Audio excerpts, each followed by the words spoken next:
Hello, dear friends. So welcome to this meeting, which is once again very important for our future, for your future. And we are going to have a guest to discuss subjects which are once again very important. It is topical once again. So, of course, it will be Mr. Christian Perronne who will be with me, and we will talk about his latest book, but also about what is happening in the world at the moment, the secretiveness of the pharmaceutical companies, the hidden agreements, the fear that is used, the sacrificed youth, alternative medicine, supporting modern medicine. It's not bad, the WHO and others. What is happening? A little preview we are sure to have. We will talk about the alert that we had this morning at the very old Du Saint-Gilles school, the summit of crepabilia, etc. And I have with me the book Awakening 4 Years Later. I'm going to read you a few little passages, because there was so much in it. Example about what I call facial agony. You know what we used to do to shut up. So, a pathetic episode, these answers from Christian. It's a very interesting form of interview. Masks are very useful when you are in the same room as someone who is spitting and touching because it prevents the production of particles. The virus does not roam freely in the atmosphere. It is present in small particles, respiratory infiltrations. So the cloth will make you inhale less. Both worn by you and by the person who has symptoms and coughs or spits their valids and masks outside. It's of no interest. I do not know of a single good quality study that has shown its usefulness outside. And we know in Quebec we have seen a resurgence recently, probably perhaps because the media are talking about it. The antiquity of the use of RNA to treat and or protect. It is said that you have often heard that it has been around for a long time. It has existed for 20 years, 30 years. But no, a few trials of gene therapy on very small groups of small numbers of cancer patients, and it was not a great success. If it had worked, it would be a miracle treatment that they would now give to all people who have cancer, perhaps brain cancer, among others. Sustainability. You'll see that sustainability, the queen of wisdom, again, it's like they say, you give instructions to the body, so make me this crap, please. And we have no idea how long it will last. Young people. Young people are very depressed and no longer know where they are. I know some personally. You often send me testimonies on this subject. It is appalling what has been done to them. And it is a start. It is really sad. Many young people see that things are not going well. Some want to create a future. Some want to create a very dark future for them where they have lost all freedom. It's quite topical these days. So as you can see, there is no shortage of subjects. But what could be better than having Christian Perronne, the person to talk about them? Hello, Christian. Hello, Daniel.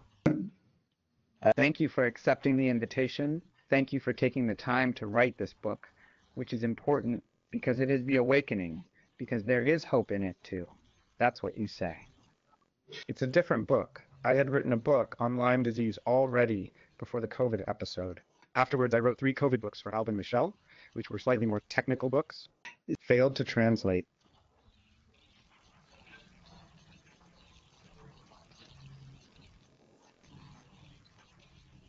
And he asked me to tell you a little bit about my youth, my career at university, my career afterward in hospitals, and I was a little reluctant to tell you anything.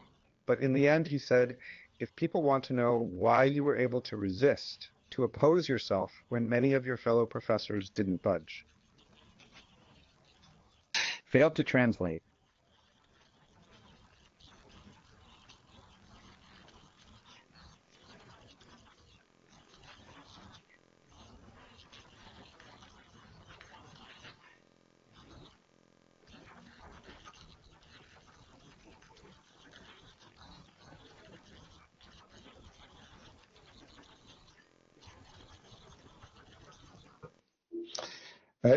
Maybe it's my values. I was from a family that was quite modest, even if it was middle class, but I was educated with quite strong traditional values, and then a taste for work, a passion for medicine.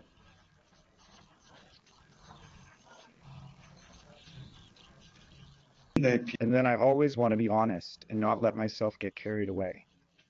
I could have been very corrupt in my career because I was chairman of all the major bodies, the technical unit for vaccinations. If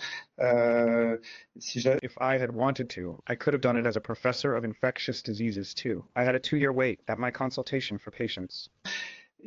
Failed to translate.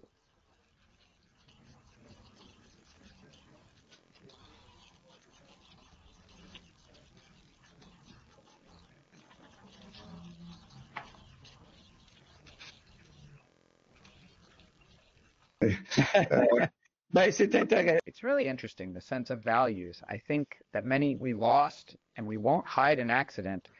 The values went to the wayside quite a bit. Yes, corruption, but I think that's where moral corruption started, and also the ease of gain. Failed to translate.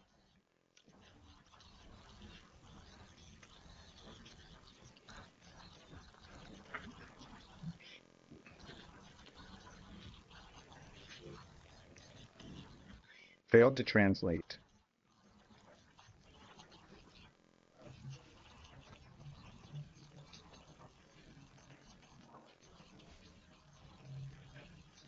And I participated in paid scientific advisory work with industry. Failed to translate.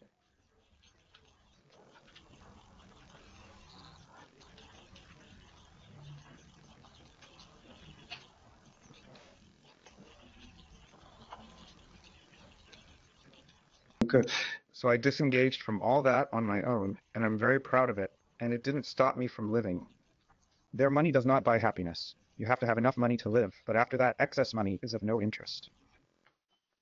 Yes, and the word, you used an adjective. Independent, independence, independent. I think that it is perhaps the characteristic of all people, this independent character of the mind that we fought to keep. I think that it is a fact. Then associated values, people of good value.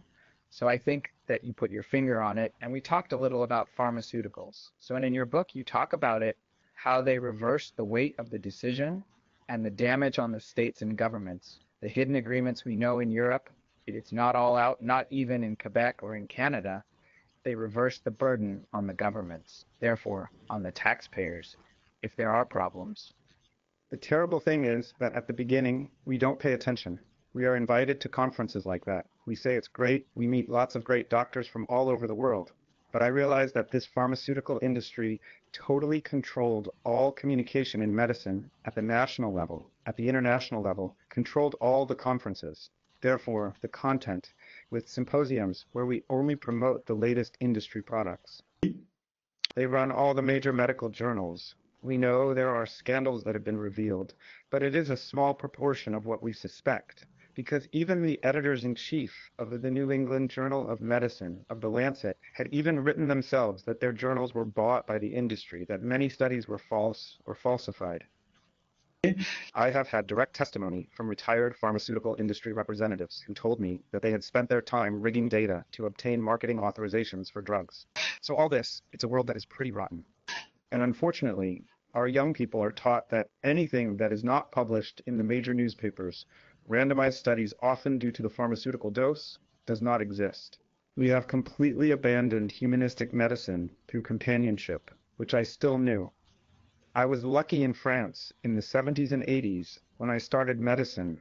There were still old bosses who had been educated with traditional French medicine, which in my opinion was much better in any case for the care of the patient than this robotic medicine.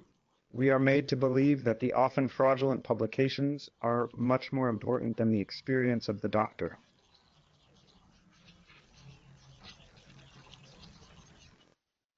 Yes, and that's a point that you mentioned, a randomized term. And finally, I realized one thing is that most people don't know the process of studies, how it works, peer reviews, and even when there were, that's the other point that there was that you talked about, there were studies or no studies. The media kept quiet about it.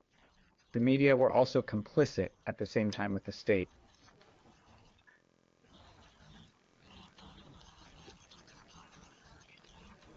So there is like a branch of pharma, government, media, the whole branch to keep the information quiet or make people believe that it simply does not exist. I believe modern Western medicine is very effective for anything acute. If you have a surgical problem, if you have a myocardial infarction, all that, we have great medical techniques, great medications. Where medicine falls short today, Western medicine is in chronic diseases. We must take into account the terrain, the genetic terrain, diet, stress, poisoning perhaps by heavy metals, endocrine disruptors. There are a lot of things at play. In my experience, for the same disease in 100 people will not react at all in the same way, same treatment. If, for example, I take rheumatoid arthritis, I take one at random, but we say, hey, we're going to do a randomized study. It's a draw. Patients will be asked if they agree to a draw to receive the new drug or the old drug. We'll see what happens. And finally, with the new drug, there are 10%, 20% who will be super happy. It will be great. Some people will claim this new thing has no effect on them. The others say it improves them a bit, but they often relapse after. And finally, there is no drug that works across an entire population for chronic diseases. This is totally false. So these studies are useful for the industry because they allow them, if ever they manage to have the average statistical value of having marketed their products. But then, all doctors know it. Rheumatologists who treat rheumatoid arthritis know it. There is no miracle drug.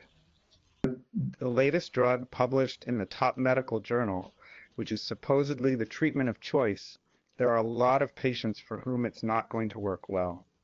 They will make other therapeutic alternatives. So here is this concept of having replaced the doctor's experience with a kind of mathematical drawing of lots, etc. It makes no sense in medicine, and yet on the edge of the skulls of our young people with this, we are diverting medicine from what it has been for centuries, and it's very sad to see that today. Centuries and millennia, it must be said, because in the book you also talk about the part of traditional Chinese medicine, which actually dates back thousands of years. Not just there we know traditional Chinese medicine, which is long, but a lot of prevention, and that's even in France. There was the preventive approach. In the West, yes, it has deviated towards the miracle treatment. And as a doctor already told me, we don't have time to look at the causes here. We prescribe the pill, and we treat the problem. Yes, okay, we'll put a page on top, perhaps. Well, a quick digression. You saw the Olympics. There was a big advertisement for a drug at the Olympics. I don't know if you saw it. But in any case, we saw it at a Toin. I didn't want to watch the Olympics because for me, I didn't watch the opening ceremony, but I knew it was going to be a little bit satanic and pedocriminal and so on. Well, I didn't want to watch that. I have great admiration for athletes. Yes. But the use around it is rotten. When we see that these are brands of drinks that are very sugary, even though we know that these drinks are very bad for our health, promote cancer, chronic diseases, etc. These are the biggest gaming sponsors. That's what we're thinking about. Yes, indeed. We were used to that when we were younger, the big brands, and we thought it was normal. But there, it's the new drug that's all the rage at handpicks, and there it was to treat type 2 diabetes. But there it has become the miracle treatment to lose weight easily, in quotes. We experienced this in France because you may not have had this case in Quebec, but in France there was a drug called Mediator, which was derived from amphetamines, which was theoretically used to help certain diabetics, etc. Then actually there is a marketing promotion to sell it, like the miracle weight loss product, etc. And doctors prescribed thousands of boxes of it for years. And this drug had dramatic heart complications. People died, people had heart surgery, heart valve surgery. It was a huge media scandal in France. It's true, it was very French, because the laboratory had marketed it practically only in France. But this affair had caused a huge stir, and there was the massive promotion of a so-called miracle product for losing weight, for health, when it was toxic. Yes, we are still in that, and for the music that I spoke about, the advertisements that are on American channels, they mention disorders related to the heart. It comes up often. I could not be part of the Vioxx class action, but it also caused me problems because I left before the doctor told me because I felt it. It was clear that I did the right thing. But there are often medications like that. We realize the side effects therefore often affect the heart. Absolutely. And unfortunately, there is not much transparency today on all the databases. It is noted that all the data are side effects, which can be benign but can be dramatic or fatal in some cases. Yes, that's it. And it's clear that even today we see it. Fear takes over once again in France and the West, and it's the services of fear. We'll talk about it in a few seconds. But look at this. It's in Canada right now in Toronto, a case of smallpox in St. John's Wort in Toronto. The authorities are inviting citizens to get injected.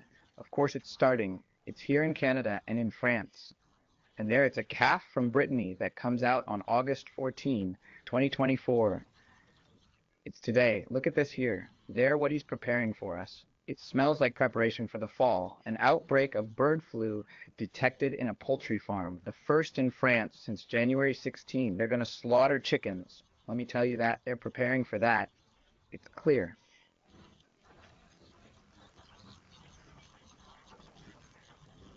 I will comment. I'm very comfortable doing that. First, monkeypox.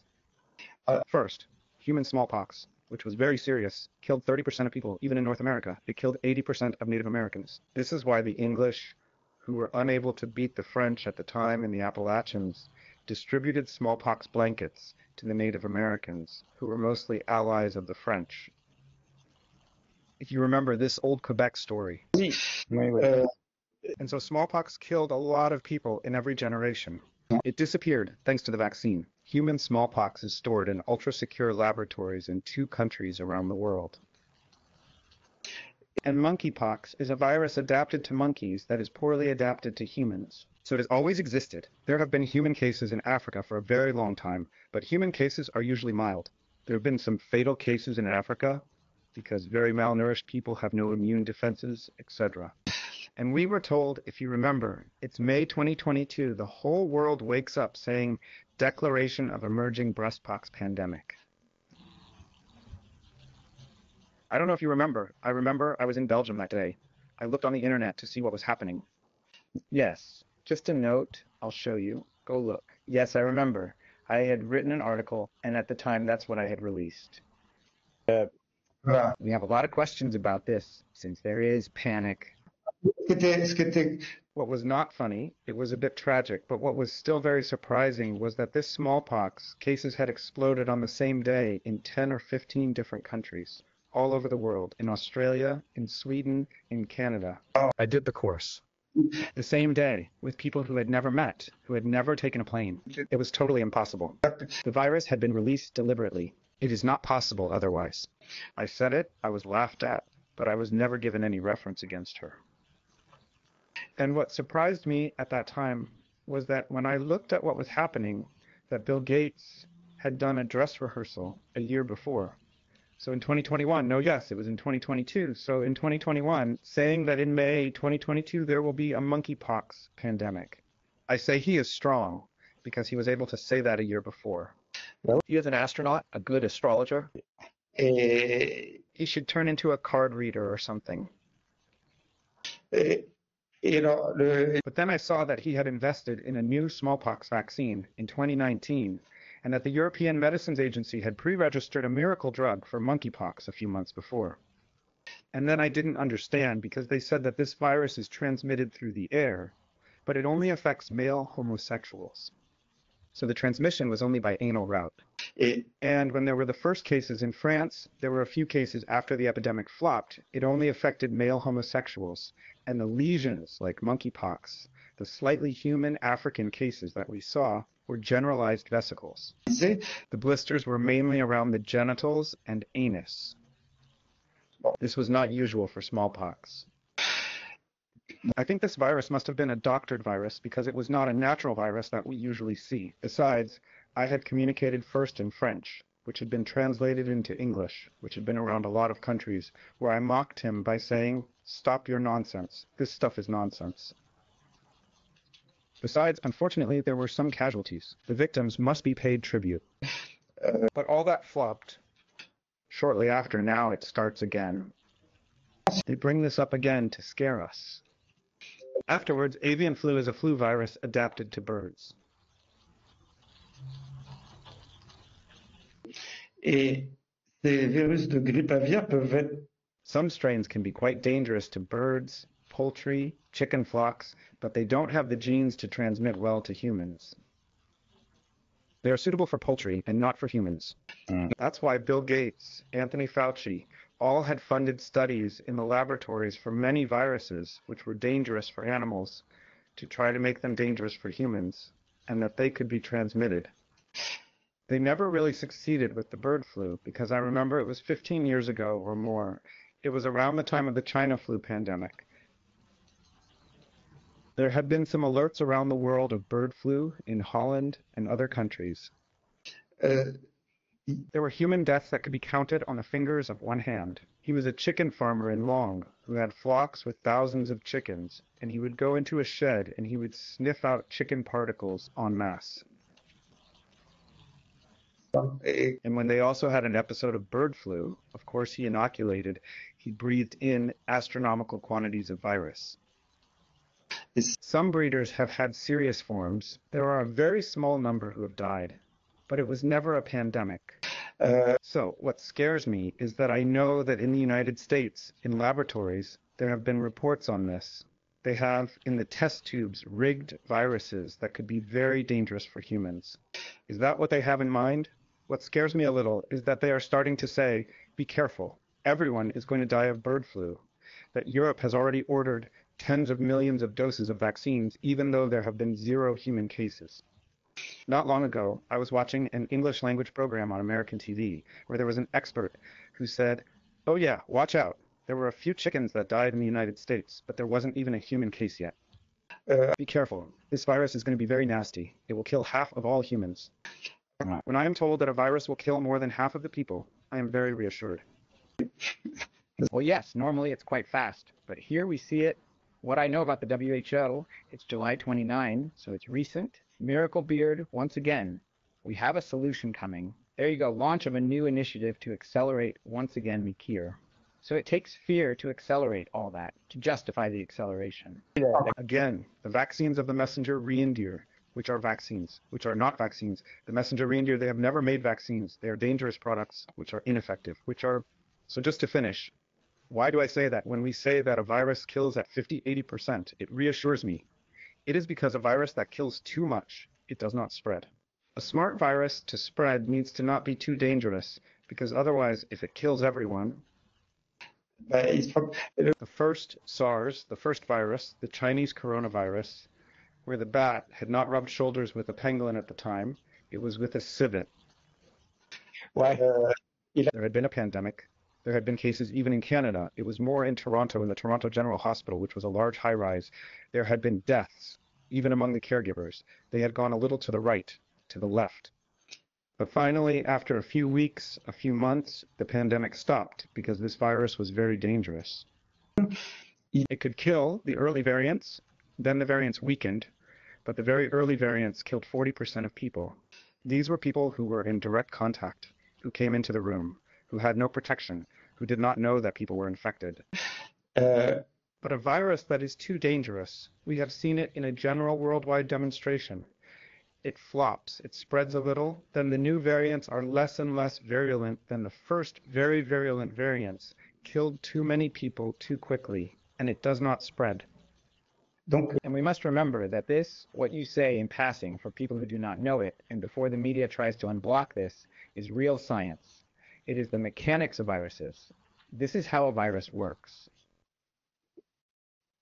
Of course, coronaviruses are becoming less and less virulent.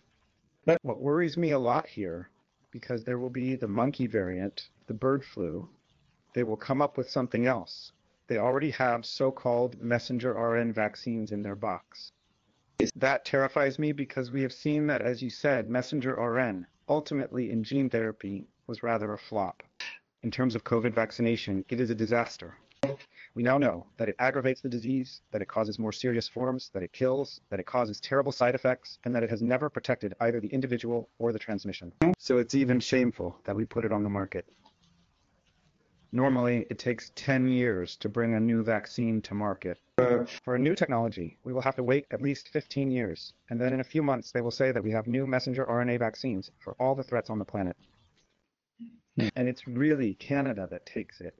And the WHO, because they changed the regulations, there was the WHO treaty in May. If we talk a little about the WHO treaty, what happened with that, how they acted with the WHO treaty precisely.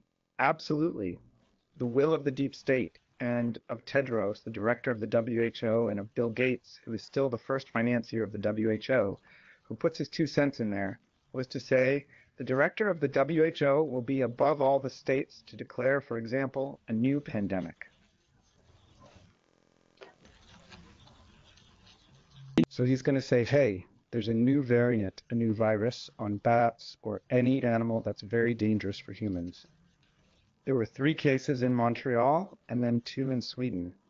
We have to confine the planet, and if this treaty were adapted, which is not yet the case, it could impose this on all states, and it will be in a position of supranational authority. That is to say, even states might not be able to refuse by saying, we signed the treaty, it is the director of the WHO who is all-powerful. This is extremely dangerous because he could impose all the liberticidal measures on you, close the borders, confine you, you are not allowed to leave your home more than 50 meters, force you to receive dangerous experimental substances. So fortunately, there was an outcry around the world. It was supposed to be voted on at the end of May, beginning of June. In the United States, I had received, as I had been invited to the American Senate in Washington in February, I had received a letter from all the Republican senators who had unanimously sent a letter to Joe Biden to tell him, stop your nonsense with the WHO. The English, who are always quite scrupulous about their national independence, many English MPs also revolted. In Eastern Europe, there are also countries that have protested vigorously. Tedros, the WHO director, knew he would not force it through. The WHO World Assembly lasted from May 27 to June 1. Right. So in the end, he did not submit the treaty. He waited until everyone had left. And on the last day, June 1st, when there were hundreds and hundreds of representatives at the World Assembly, they had left in the evening to catch their plane to go home. He kept a small group in the room, and at 3 a.m., he did not have the treaty voted on, but he submitted a lot of amendments to the international health regulations that took up a lot of points from the treaty. Without notifying the states in advance, if we change the international health regulations, we must notify the member states 4 months in advance. Fortunately, states must ratify.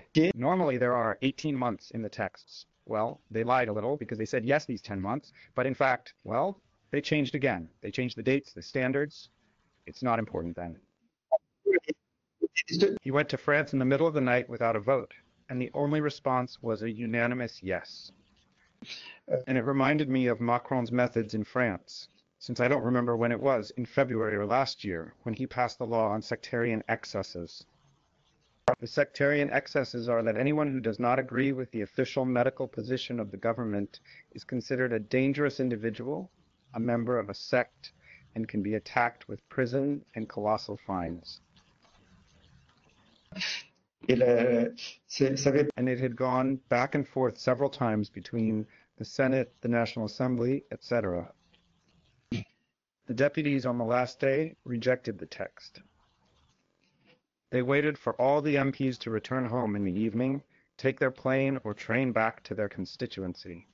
And in the middle of the night, the President of the Assembly submitted amendments that had not been discussed before and adopted the text. So you see, for me, these are gangster methods. This is all democracy. They openly make fun of us, and no one is interested. And that's what worries me, because when school starts again, I think it's going to come to you in Canada soon.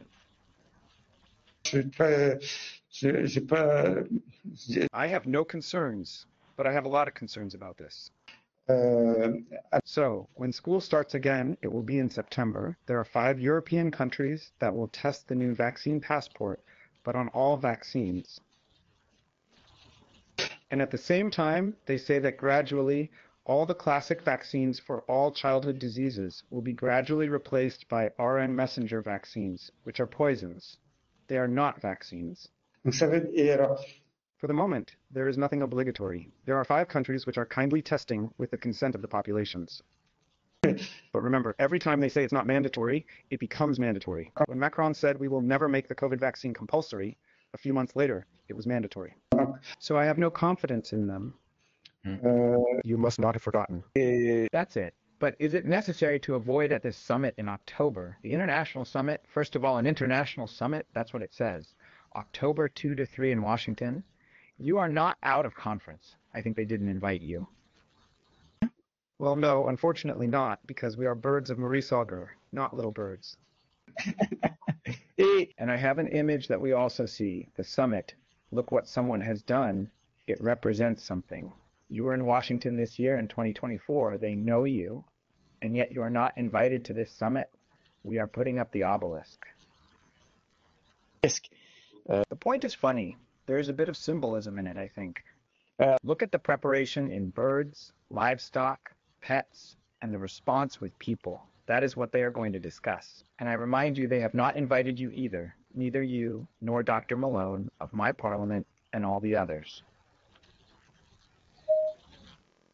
What makes me shudder is that now we have the insight that whether it is Quebec, Europe, Canada in general, and many countries in general, the rather Western rich countries, which have been under the influence of the pharmaceutical industry, which have pseudo-vaccinated massively for COVID. This is where we are starting to see a huge increase in mortality. Recognized universally. They say we don't know where it comes from, but it is recognized. There are turbocancers, there are strokes, myocardial infarctions, autoimmune diseases, which are exploding. There is the fall in the birth rate. Well, yes, in Quebec we see it very well. Fortunately, we have immigration, which compensates, and that's how it is. But the excess mortality under 50 is there. I even saw an alert from Singapore, because in Singapore, they're very docile. They all obey the government. They have been inoculated by the pseudo-COVID vaccine in the vast majority, and now they are no longer making babies in Singapore. It's over. They are in a panic about this right now. And there, as their whole COVID narrative did not have the success they expected, success in quotes, they will try to sell this by scaring us. You're all going to die of breastpox. You're all going to die of bird flu. You're all going to make the people docile, forget everything they have experienced. We will impose the same thing on them again. They will say, thank you, Mr. Trudeau, thank you, Mr.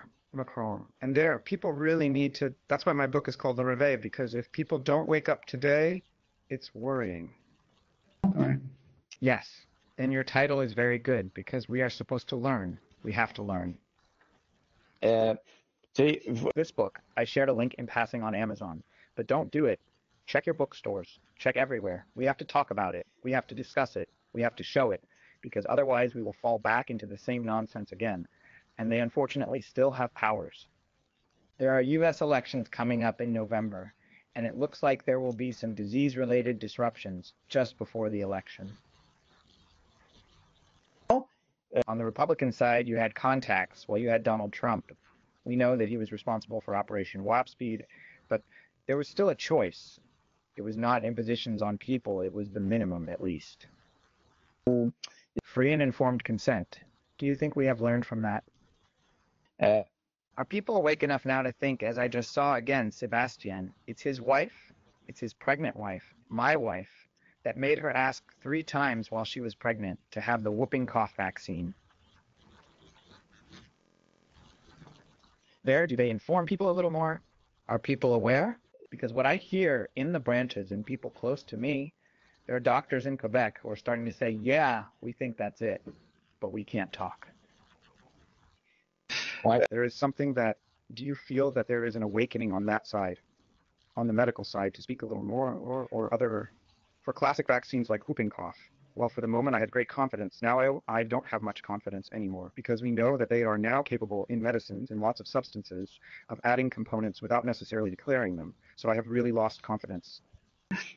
Euh, But at the level of whooping cough, the current vaccine, which is the cellular AI vaccine, which is a purified vaccine, which has been marketed for more than 20 years, which replaced the old German vaccine, which was less well tolerated. We waited 20 years after this vaccine was marketed to authorize it for pregnant women. si c'est And the fact that it is being offered to pregnant women today seemed totally unjustified to me because we have looked back 20 years. If it is the old formula. Yes, that's the old formula. Now, if it is a messenger RNA vaccine, it is certain that it must be refused. As of now, to my knowledge, they have not yet marketed the mRNA vaccine for common diseases, apart from COVID, but they will definitely do so. ils ont They announced it publicly. They are building the factories. They are finding the financing. So they are going to flood the world with messenger RNA vaccines. mental. He told parents everywhere, if this is done to you, you take your child, you hide him in the cellar, you get out your pitchforks, you refuse to be inoculated with a dangerous experimental product. And we do not have the right to inoculate, especially a pregnant woman with a new product before the age of 20.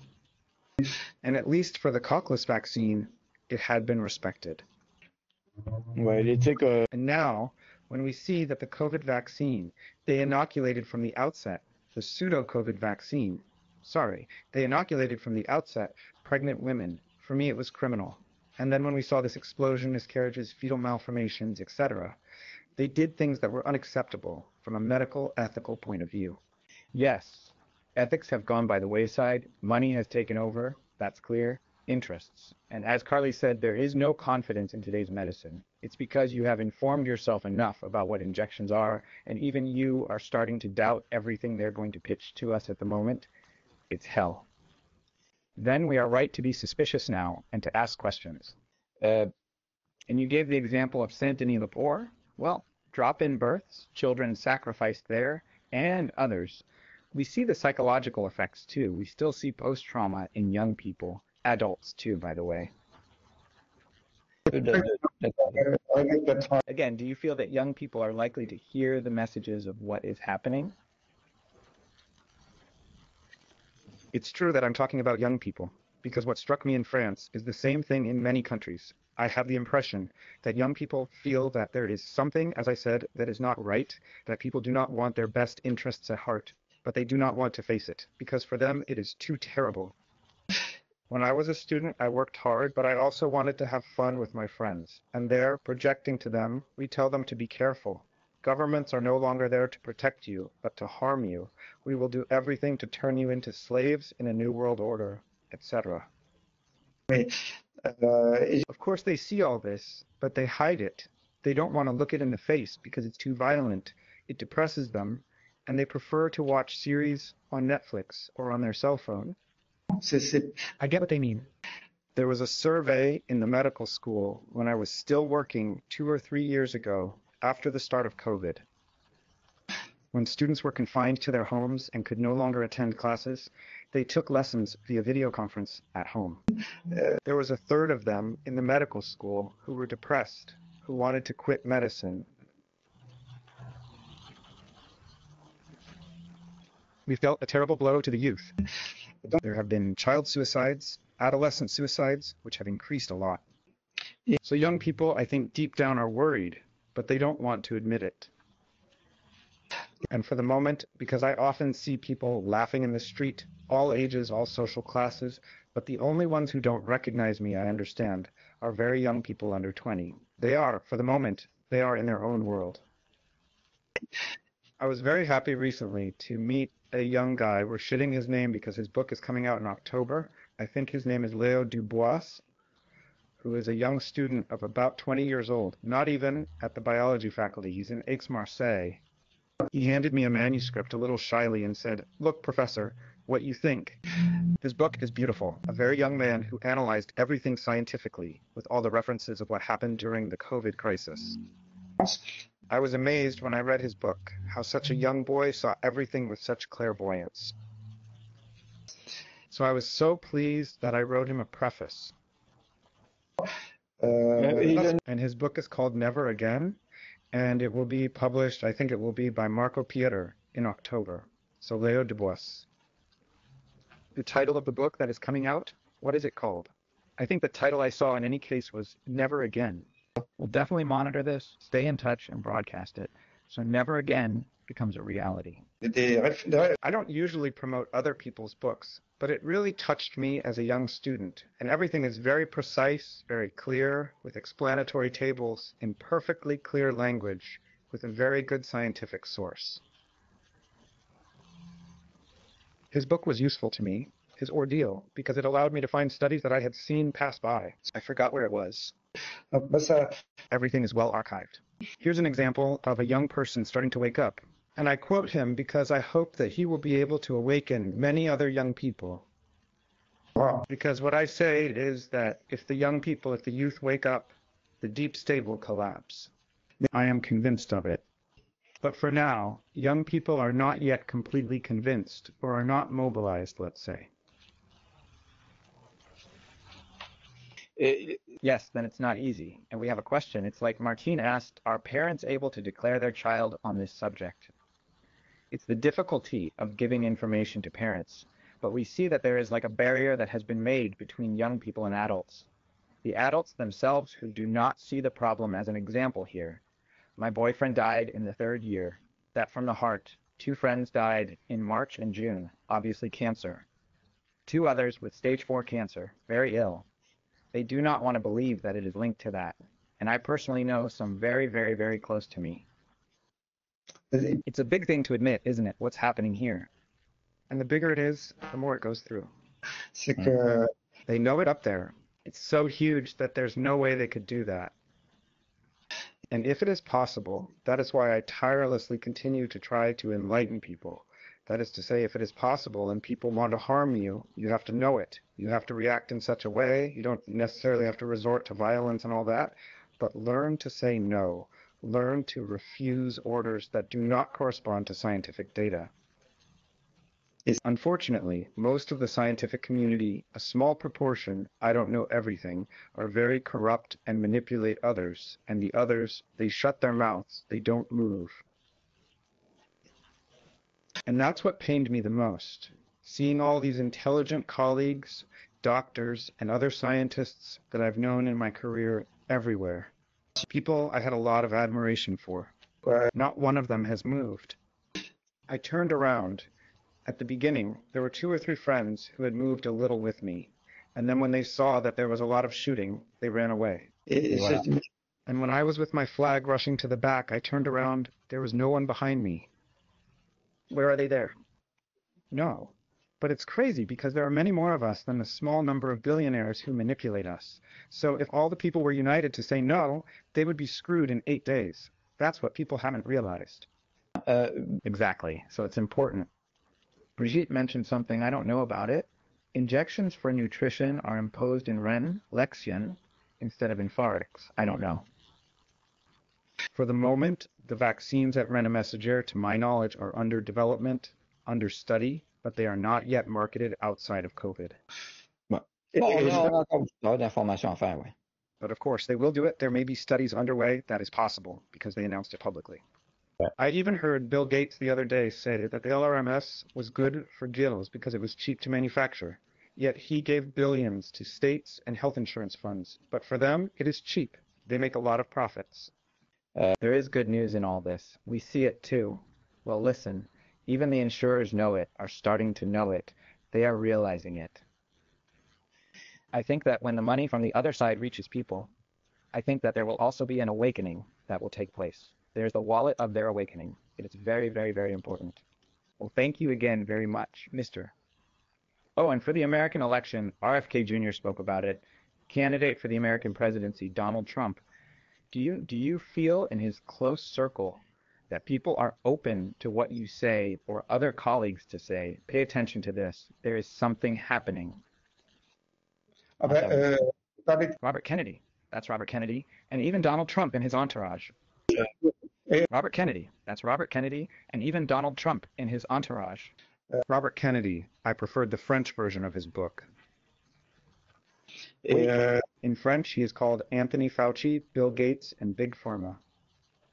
Besides, he's a lawyer. Besides, he's a lawyer. It's a big book. There are hundreds of references. It's a big book. There are hundreds of references. Oui. He has never once been sued for defamation, and yet he goes on about Fauci and others. Maléfique. And so obviously Kennedy is a remarkable guy who is totally convinced, who has brought all the evidence, and that's why he often mistreats him in the American media, because he harms certain evil powers.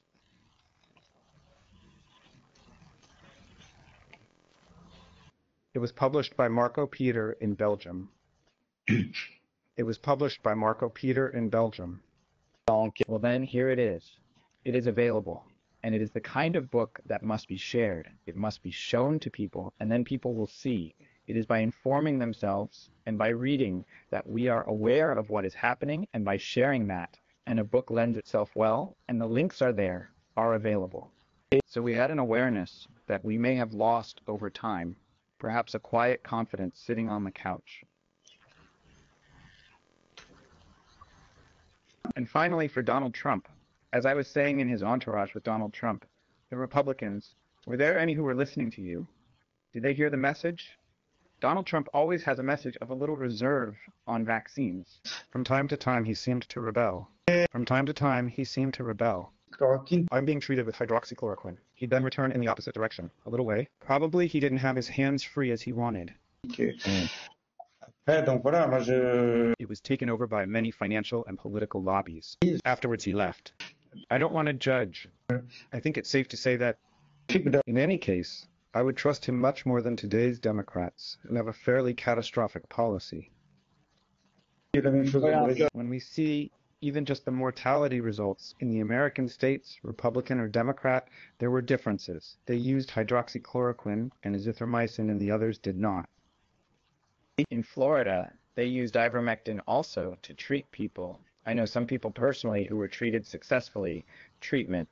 And the good news is that during their telephone interview that he had with Robert F. Kennedy told him about it. He talks to himself, so he's still aware of what is happening. I think the work of Robert F. Kennedy is important for this, because he will talk to the other person and say, pay attention to that. So that side is quite interesting. Moi, je suis toujours. We have to keep hope, and we have to keep it positive. I'm still full of hope. I think that in any case, we are in a form of global health tyranny. Tyrannies never last forever. That's what I always say. Vraiment. So it will end because it is the figure. They go too far. They are too much on two. They multiply totally crazy measures regularly. There is no transparency. There is no legal action that is successful. This is not normal. C'est. There is not a single court in the world that reacts, that convicts people who are caught red-handed with all the evidence of wrongdoing. It's quite worrying, but I think the situation will turn around at some point. It's not possible otherwise. Honestly, people in the population are angry right now. Maybe not everyone, but the proportion is increasing enormously. I see it around me. So, thank you very much for these words, and it is always a pleasure to receive you. And we will obviously see each other again with the coming fall. It's coming fast. It's August 14, 2024. In September and October, we'll see each other again, I'm sure. Thank you again for your generosity and the work you do. See you soon, Daniel. Thank you, and hello to all Quebecers. Thanks. There were also some from Portugal and France who were listening to us this morning. Good day. Good day. So it was Christian Perronne with us to help us get through what is still preparing us, our little stuffed lessons perhaps. But now we are organized. We are, you know how to say, awake in the right direction. And thank you very much, dear Inaudibles, for being there. Share it to the max, whatever your platform, whether it's YouTube, Facebook, Odyssey, Rumble, or whatever. Share this with me everywhere, everywhere, everywhere. Twitter. I'm counting on you, Twitter gang. Very important. We are lucky to have Twitter, which is free and from Belgium. Marie-Louise, thank you very much for being there. So share it with your friends and family. Make Daniel Bresson, FNL, Freedom News de Belle-Île known. You see, it's bilingual because the issues go beyond languages, go beyond borders. The ball that's behind it moves around, it turns. But there are madmen who try to manipulate it everywhere.